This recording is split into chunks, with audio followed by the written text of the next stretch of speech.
Jewellery કંપનીની વાત કરીએ કે જે પ્રીવિયસલી 60% યર ઓન યરથી ગ્રોથ કરી હતી, પણ એનો સેલ્સ ગ્રોથ અત્યારે 56% આવ્યો છે અને એનો એક્સપેન્શન પ્લાન બી બહુ જોરદાર છે કે નેક્સ્ટ મતલબ અત્યારે 1131 કરોડ FY 26ના ક્વાર્ટરમાં કર્યું છે અને આ જ વર્ષમાં પ્લાન છે કે 5000 કરોડ એ સેલ્સ કરી લે અને નેક્સ્ટ 3 યર્સનો પ્લાન છે કે ઓલમોસ્ટ 7600 કરોડ એનું સેલ્સ થઈ જાય.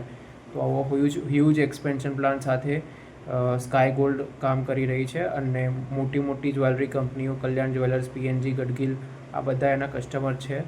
આ એક B2C બ્રાન્ડ છે, B2B બ્રાન્ડ છે અને કલ્યાણ ને જે PNG ગડગિલ બધા એના કસ્ટમર્સ છે. તો એ લોકો માટે આ કોન્ટ્રાક્ટ મેન્યુફેક્ચરિંગ કરીને ગોલ્ડની જ્વેલરી બનાવે છે અને એ લોકોને સેલ કરે છે. સો આમાં ઇન્વેસ્ટ કરો અને ધ્યાન રાખો કે સ્ટોક ક્યાં જાય છે.